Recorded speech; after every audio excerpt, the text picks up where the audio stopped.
లైకులు కొట్టుర్రి, మీరు లైకులు కొట్టుర్రి. ఒకవేళ మీరు ఆర్సీబీ ఫ్యాన్స్ అయినా కానీ ఈరోజు గుజరాత్ టైటన్స్ వాళ్ళు ఆడిన ఆటని మెచ్చుకోవాల్సిందే. ఎందుకంటే వాళ్ళ బౌలర్స్ అద్భుతమైన బౌలింగ్ చేశారు.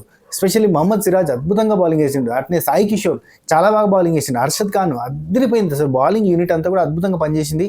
ఎస్పెషల్లీ పేసర్స్ అండ్ స్పిన్నర్స్లో సాయి కిషోర్ చాలా చాలా చాలా క్లాసీ బౌలింగ్ చేసిరు అండ్ పద్ధతిగా కట్టడి చేసిరు. అసలు ఒక్కరిని కూడా అంటే పార్ట్నర్షిప్ బిల్డ్ చేయకుండా టక్క బ్రేక్ చేసిండు. అయినా కానీ లియామ్ లివింగ్స్టన్, టిమ్ డేవిడ్ చాలా కష్టపడి ఒక మంచి స్కోర్ని అయితే బిల్డ్ చేశారు. నిజంగా జితేష్ శర్మని కూడా మెచ్చుకోవాలి. వీళ్ళు చాలా కష్టపడి మంచి స్కోర్ని బిల్డ్ చేశారు. ఆ 169 కూడా ఫామ్ కాకపోయేది ఒకవేళ లియామ్ లివింగ్స్టన్ క్లిక్ కాకపోయి జితేష్ శర్మ వచ్చి ఒక క్యామియో రోల్ ప్లే చేసి అంటే టిమ్ డేవిడ్ వచ్చి స్పెషల్ క్యామియో రోల్ ప్లే చేయకపోతే ఒక నాకు అద్భుతంగా ఆడకపోతే చాలా కష్టపడేటోళ్ళు. ఆ స్కోర్ కూడా ఏది కాదు, 100 లోపు అవుట్ అవుతారేమో అన్న ఫీలింగ్ వచ్చింది. అంత బాగా వేస్తారు బౌలింగ్ వీళ్ళు. అండ్ కాయిన్కి ఇంకో సైడ్ కూడా చూడాలి కదా.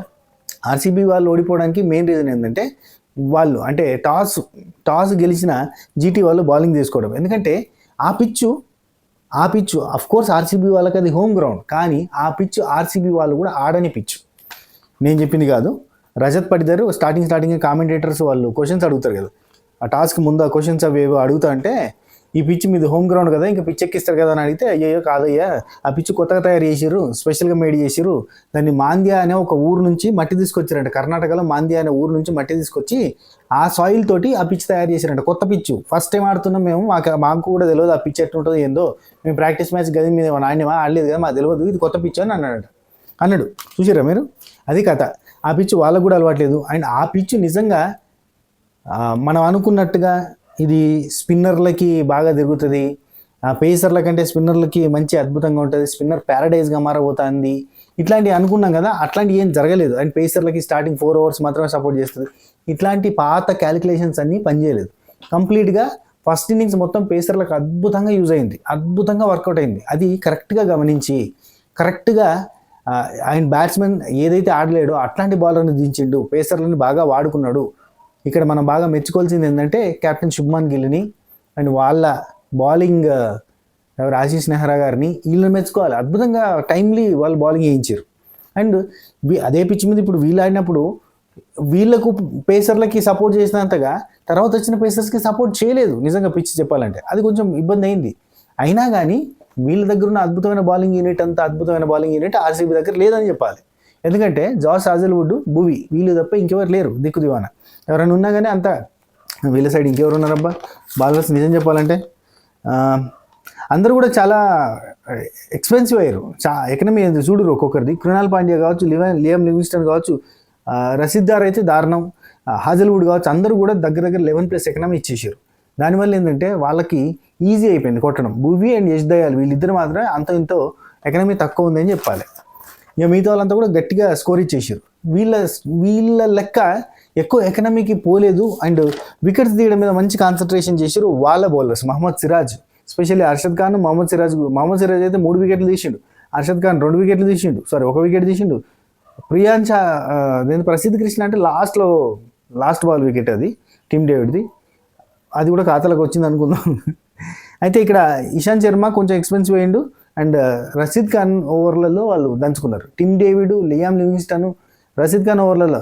యాక్చువల్లీ మనం పొద్దుగాల ఏమనుకున్నాం, ఈ మ్యాచ్ గెలవాలి అని అంటే ఈ మ్యాచ్ గుజరాత్ వాళ్ళు ఖచ్చితంగా ఆర్సీబీ వాళ్ళు గెలిచే మ్యాచ్. ఒకవేళ గుజరాత్ వాళ్ళు గెలవాలంటే పవర్ ప్లేలో ఫిల్ సాల్టన్ లేపేస్తే అప్పుడు వీళ్ళకి ఛాన్స్ ఉంది అనుకున్నాం కదా. కానీ ఈ పిచ్ మీద పేసర్స్కి అద్భుతంగా కుదిరి అండ్ బ్యాట్స్మెన్స్కి బాగా కష్టమైపోయి ఆడడానికి కూడా. అండ్ ఇంకోటి చెప్పాలంటే కొద్దిగా రెక్లెస్ ఆట అయిపోయింది. ఆర్సీబీ వాళ్ళు బ్యాక్ టు బ్యాక్ గెలిచేసరికి ఎస్ఆర్హెచ్ వాళ్ళు కదా మేము 300 కొడతాం 400 కొడతాం అని చెప్పి బిల్డప్ తోటి పోయి ఓవర్ కాన్ఫిడెన్స్ పెరిగిపోయి ఆడినట్టుగా ఆర్సీబీ వాళ్ళు కూడా 2 మ్యాచ్లు బ్యాక్ టు బ్యాక్ గెలిచేసరికి వాళ్ళు కొంచెం ఆడడానికి పెద్దగా ఇంట్రెస్ట్ చూపించినట్టుగా అనిపించింది స్టార్టింగ్ అంతా కూడా. చాలా లియామ్ లివింగ్స్టన్ వచ్చి క్లిక్ అయ్యేంత వరకు కూడా ఎవరు కూడా పెద్దగా ఆడడానికి ఇంట్రెస్ట్ లేనట్టుగా. లియామ్ లివింగ్స్టన్ కూడా కరెక్ట్గా ఆడిందంటే ఆడలే. ఫస్ట్ జితేష్ శర్మ వచ్చి ఒక ఊపిచ్చినాక దన్న కొట్టినాక అప్పుడు ఊపి వచ్చింది సార్కి. అప్పటిదాకా అంతా సలవాడేటే పోతా ఉన్నది బండి. అయితే సెకండ్ ఓవర్లో హర్షద్ ఖాన్ బౌలింగ్లో విరాట్ కోహ్లీ వికెట్, సిరాజ్ బౌలింగ్లో పడికల్ వికెట్, అటెన్కి ఎంబటే మళ్ళీ సిరాజ్ దాననే సాల్ట్ వికెట్, అంతా టక పడుకుంటూ వచ్చేసినాయి. ఇంకేడా 5 ఓవర్ల సాల్ట్ వికెట్ పడ్డది. మనం అనుకున్నట్టుగా పవర్ ప్లే లోపల సాల్ట్ వికెట్ పోవాలంటే పవర్ ప్లే లోపల Padikkal wicket, Virat Kohli wicket, salt wicket అన్ని బిగినాయి. ఇంకేడ అక్కడ కొట్టేటోళ్ళు ఎవరు చెప్పు. అంటే వాళ్ళకి ఎయిత్ డౌన్ వరకు కూడా మంచి బ్యాట్స్మెన్సే ఉంటారు. అంతా బ్యాట్స్మెన్సే వాళ్ళకి బౌలర్సే కరువు. అదే పెద్ద సమస్య అయిపోయింది ఆర్సీబీ వాళ్ళు, ఎస్ఆర్హెచ్ వాళ్ళు, వీళ్ళు బ్యాటింగ్నే నమ్ముకునేటోళ్ళు. ఉతుకుడు. అయితే ఇక్కడ ఇదే ప్రాబ్లం అయిపోయింది. అదే వచ్చిన వాళ్ళు వచ్చినట్టుగా అవుట్ అయ్యారు. ఆ తర్వాత కూడా రజత్ పటిదార్ వచ్చిండు. రజత్ పటిదార్ స్పిన్నర్స్కి స్పెషల్. ఇప్పుడు మనం మాట్లాడుకున్న దానిలో ఇంకొక పాయింట్ చెప్తా. ఏమనుకున్నాం, ఈ మ్యాచ్లో ఖచ్చితంగా పటిదార్ క్లిక్ అవుతాడు, రెండోది జాస్ బట్లర్ క్లిక్ అవుతాడు. ఎందుకంటే పటిదార్ స్పిన్ మీద బాగా ఆడగలుగుతాడు అనుకుంటే, పటిదార్ వచ్చిన తర్వాత కూడా స్పిన్నర్లు వచ్చి రాలేదు. పటిదార్ జల్దీ వచ్చినాయి. పటిదార్ ఎక్కడ 5 ఓవర్కి 4 ఓవర్కే పటిదార్ దిగిండు. 3 ఓవర్లోనే పటిదార్ దిగిండు. దేవదత్ పడికల్ 3 ఓవర్లో పోగానే రజత్ పటిదార్ వచ్చాయి. రజత్ పటిదార్ 3 ఓవర్లు వచ్చే అంతా పేసర్సే. మహమ్మద్ సిరాజ్ తోటి బాల్ పడ్డది, హర్షద్ ఖాన్ తోటి బాల్ పడ్డది, మళ్ళీ మహమ్మద్ సిరాజ్ తోటి, మళ్ళీ ప్రసిద్ధ్ కృష్ణ తోటి, మళ్ళీ ఈశాంత్ శర్మ బౌలింగ్లో ఫట్టమన్నాడు రజత్ పటిదార్. ఇంకెంతసేపు ఆడతాడు? అప్పటిదాకా కొట్టుకుంటూ పెట్టుకుంటూ తనలాడుకుంటా ఏమాత్రం స్కోర్ చేయకుండా పాపం అప్పుడు ఒక బౌండరీ, అన్ని వన్నులు, అన్ని సింగిల్ తీసుకుని చేరండి. అక్కడికి ఈశాంత్ శర్మ బౌలింగ్లో అవుట్ అయిపోయింది. కథం అయిపోయిన తర్వాత జితేష్ శర్మ వచ్చేదాకా కూడా అగ్గి మీద గుగ్గిలం అంటుకోలే. చాలా ప్రాబ్లమాటిక్గానే ఉండే. ఆర్సీబీ వాళ్ళ ఆట అంతా కూడా సప్పసప్పగానే ఉంది. మొత్తం 6 ఓవర్లకి 38 రన్లు వచ్చినాయి అబ్బా. ఇది ఆర్సీబీ పవర్ ప్లే రన్సేనా? అసలు 38 రన్స్ అంటే రాను రాజగుర్రం ఏదో అయినట్టుగా ఆ టైప్లో బాగా అయిపోయింది. ఘోరం. 6 ఓవర్లకు అది అయింది. ఆ తర్వాత 7వ ఓవర్లో రజత్ పటిదార్ ఒక 4 కొట్టిండు. ఆ తర్వాత అవుట్ అయిపోయాడు. జితేష్ శర్మ వచ్చిన ఒక 4 కొట్టిండు. లియామ్ లివింగ్స్టన్ దగ్గర నుంచి ఏం రానేలేదు. అయితే 48 రన్లకి 4 వికెట్లు పోయినాయి. 7 ఓవర్లకు 4 వికెట్లు బిగినాయి. 10 ఓవర్ల దాకా కూడా పెద్ద స్కోర్ ఏం లేదు, 73. అంత నిమ్మలంగానే జరుగుతూ పోయింది. కంప్లీట్గా నిమ్మలంగానే పోయింది అనుకోరు. ఇక బేసిక్గా మనం మాట్లాడుకున్నట్టుగా రజత్ పటిదార్కి పేస్లో అయితే ఇబ్బంది పడతాడు, స్పిన్లో అయితే ఖతర్నాక్ ఆడతాడు. పేస్ బౌలింగే పడుతుంది కంటిన్యూస్గా. రజత్ పటిదార్ కూడా పోయాడు. జాస్ బట్లర్ గురించి వాళ్ళ గురించి చెప్పుకున్నావు. వాళ్ళ గురించి చెప్పినప్పుడు గట్టిగా చెప్పుకోవాలి. ఖతర్నాక్ ఆడేది. ఇక వీళ్ళకి బలం లేకుండా పోయిందబ్బా. 9th ఓవర్లో గేమ్ చేంజ్ అయింది. 9th ఓవర్ దాకా కూడా ఏం లేదు. 9th ఓవర్ తర్వాత లియామ్ లివింగ్స్టన్, జితేష్ శర్మ వాళ్ళిద్దరూ కొట్టడం స్టార్ట్ చేశారు. జితేష్ శర్మ ఉతకడం స్టార్ట్ చేసినాక ఊపు వచ్చింది. ఆ తర్వాతనే 9th ఓవర్ తర్వాత నుంచి కొంచెం వీళ్ళు పార్ట్నర్షిప్ బిల్డ్ చేసి అంత స్కోర్ని తీసుకొచ్చి పెట్టారు. వీళ్ళిద్దరే కొంచెం గట్టిగానే నడిపించి 13th ఓవర్లో 95 స్కోర్ దాకా తీసుకొచ్చారు. అక్కడ జితేష్ శర్మ అవుట్ అయిన తర్వాత కృణాల్ పాండ్యా వచ్చిండు. అతను ఎంతసేపు లేడు, టక్కనే అవుట్ అయిపోయాడు. ఇక అసలు ఫటాఫట వికెట్లు పడ్డలేదు. తర్వాత టీమ్ డేవిడ్ వచ్చిండు. టీమ్ డేవిడ్ మంచి క్యామియో రోల్ ప్లే చేసిందని చెప్పాలి. టీమ్ డేవిడే లేకపోతే కనుక ఈ స్కోర్ ఇట్లా కూడా ఉండకపోయేది. 54 రన్లు కొట్టిండే. క్యామియోనా దన్న 54 రన్స్ కొట్టిండు. దాంతో ఏమైందంటే కొంచెం స్కోర్ బిల్డ్ అయిందని చెప్పాలి. లేదంటే ఈ స్కోర్ ఉండకపోయేది. నిజం చెప్తానా, టీమ్ డేవిడ్ వచ్చి ఆ 32 రన్స్ 18 బాల్స్లో 32 రన్స్ 177 స్ట్రైక్ రేట్ తోటి కొట్టిండు. ఇది కొట్టకపోతే, ఆ పార్ట్నర్షిప్ బిల్డ్ చేయకపోతే చాలా ఇబ్బంది అయ్యేది. అసలు ఈ స్కోర్ కూడా మనం చూడకపోయేటోళ్ళం. టీమ్ డేవిడ్ కొంచెం మంచి క్యామియో రోల్ ప్లే చేసిందని చెప్పాలి. Liam Livingstone, Jitesh Sharma, Tim David వీళ్ళు ముగ్గురు చేయబట్టే ఈ 169 వరకైనా గట్టెక్కింది. లేదంటే ఇది కూడా ఉండకపోయేది. Liam Livingstone 54 కొట్టిండబ్బా 40 బాళ్ళలో. అట్నే మన టీమ్ డేవిడ్ వచ్చి ఒక 32 రన్లు చేసిండు 18 బాల్కి, 177 స్ట్రైక్ రేట్ మెయింటైన్ చేసిండు. అట్నే జితేష్ శర్మ 21 బాల్స్లో 33 కొట్టిండు. ఈ 54, 33, 32 లేకపోతే అసలు స్కోరే లేదు. మిగతా వాళ్ళంతా 7, 14, 4, 12, 5 అట్నే కొట్టుకుంటూ వచ్చారు. వర్కౌటే కాకపోయేది.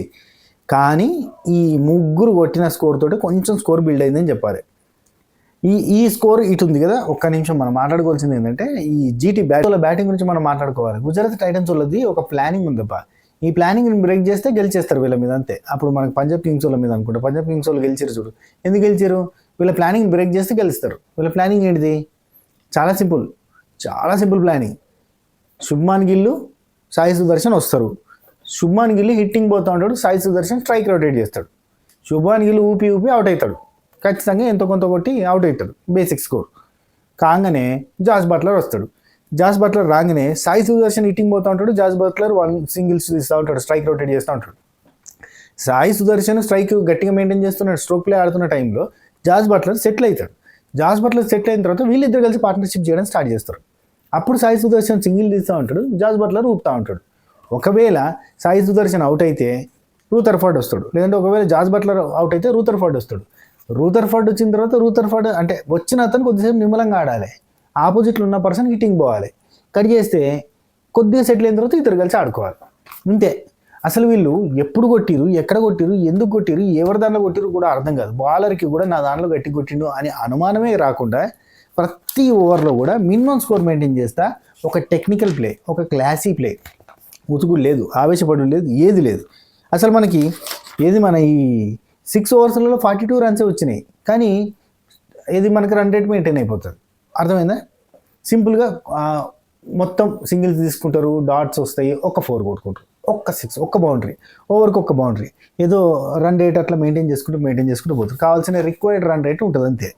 ఏంది ఆ తర్వాత ఇప్పుడు 7th ఓవర్కి 52 రన్సే, 8th ఓవర్కి 57 రన్సే, అంతే. ఎక్కువ కొట్టరు. మళ్ళీ రసిక్దార్ వచ్చేదాకా కూడా రసిక్దార్ని ఇంపాక్ట్గా తీసుకున్నారయ్యా. రసిక్దార్ పొడి చేస్తాడు, పీకేస్తాడని మన వాళ్ళు ఇంపాక్ట్గా దించితే రసిక్దార్ వచ్చి బౌలింగ్ వేయడం స్టార్ట్ అయిన తర్వాత దొరికిన మనకు ఓడని చెప్పి దన్న బట్లర్ ఏం చేసిండు, 4 కొట్టిండు, 6, మళ్ళీ ఒక 6 బ్యాక్ టు బ్యాక్. అసలు ఓ సింగిల్, 4, 6 ఖతం అయిపోయింది. అక్కడనే 75 దాకా స్కోర్ వచ్చింది. ఆ తర్వాత మళ్ళీ నిమ్మలం అవుతారు, ఏం ఆడినట్టే ఉంటుంది. కృణాల్ పాండ్యా వచ్చిండు, సింగిల్ డాటు, ఒక 4, అంతే. సింపుల్గా ఆడుకుంటారు. ఓవర్ అంతా కూడా నిమ్మలంగా ఆడుకొని ఒక 4, ఒక 6 దయాల్ అంతే. ప్రతి ఒక్కరి బౌలింగ్లో అంతే. ఒక బౌండరీ 2 బౌండరీలో తీసుకుంటారు, నిమ్మలంగా ఉంటారు. బాగా టఫ్గా బౌలింగ్ వచ్చిందనుకో కొట్టరన్లా అట్నే వెళ్ళిపోయారు. అసలు ఎవరి దాంట్లో కొట్టిరు ఏంది అని చెప్పి వాళ్ళే పరిచయం కావాలి. నా దాంట్లో ఎక్కడే మీకు ఎందుకు ఎక్కువైందిరా, నేను ఇచ్చింది ఒకటే 4 కదరా, ఆ మొత్తం కూడా గుడ్డు పెట్టిరు కదా నా అంటే గుడ్లే పెడతారు. కానీ సింగిల్ తీసుకుంటారు, ఒక బౌండరీ, సింగిల్ తీసుకుంటారు. అసలు చాప కింద నీరు లెక్కనే స్కోర్ పెరుగుతూ 10 ఓవర్స్ అయిపోయేసరికి 82 ఉన్న స్కోరు 15 ఓవర్స్ అయిపోయేసరికి 134 ఉంది. సింపుల్ కొట్టుకుంటూ పోయారు. దగ్గర బట్లర్ ఏం చేసిందంటే ఒక 10th ఓవర్ దాకా కూడా, అసలు 10th ఓవర్ కూడా అసలు బట్లర్ కూడా ఎప్పుడు కొట్టిండు అనే డౌట్ వచ్చేటట్టే కొట్టిండు అబ్బా. అసలు అర్థం కాకుండా కొట్టిండు. కట్ చేస్తే వీళ్ళ స్కోర్లు గట్టి ఉన్నాయి. రూథర్ఫర్డ్ వచ్చిండు, మంచి క్యామియో రోల్ ప్లే చేసిండు, ఫట్ట దంపిరు 18 ఓవర్లలో. ఆ 18 ఓవర్లోనే బట్లర్ చూడరు, సాయి సుదర్శన్ అవుట్ అయిన తర్వాత రూథర్ఫర్డ్ వచ్చినాక రూథర్ఫర్డ్ కొట్టడం స్టార్ట్ చేసి బట్లర్ నిమ్మరంగా ఆడిండు. కట్ చేస్తే బట్లరు హజల్వుడ్ బౌలింగ్లోనే బ్యాక్ టు బ్యాక్ బట్లర్ 2 6లు, రూథర్ఫర్డ్ ఒక 6 కొడతారు. ఫట్ కథం సోరు జుమ్మని పెరుగుతుంది. ఆ టైప్లో పెంచారు అబ్బా. చాలా సునాయాసంగా ఆడతా పాడతా ఈ స్కోర్ని 17.5 ఓవర్స్లో 170 రన్స్ 8 వికెట్స్ తేడాతోటి గెలిచారు. చాలా సునాయాసంగా గెలిచారని చెప్పాలి. శుభ్మాన్ గిల్ 14 బాల్స్లో 14 రన్స్ కొట్టిండు తుస్సు. సాయి సుదర్శన్ 36 బాల్స్లో 49 రన్స్ కొట్టిండు, 50 దగ్గర అయిపోయింది. అండ్ మన బట్లర్ సాబ్ ఏంటంటే 39 బాల్స్లో 73 కొట్టిండు ఆడతా పాడతా. రూథర్ఫర్డ్ 18 బాల్లో 30 రన్లు కొట్టిండు. మంచి స్ట్రైక్ రేట్ మెయింటైన్ చేశారు. బట్లర్ వచ్చేసి 187 strike rate, Sai Sudarshan 136. Of course మనకు సాయి సుదర్శన్ ఎప్పుడైనా 150 లోపలనే ఉంటుంది. అండ్ సాయి సుదర్శన్ గురించి ఘోరంగా మెచ్చుకోవాలబ్బా. మామూలుడు కాదా సాయి సుదర్శన్. ఎంత నిమ్మలంగా, ఎంత స్టాటిక్గా, ఎంత కాన్సన్ట్రేషన్ తోటి, ఎంత స్టైలిష్ ప్లే.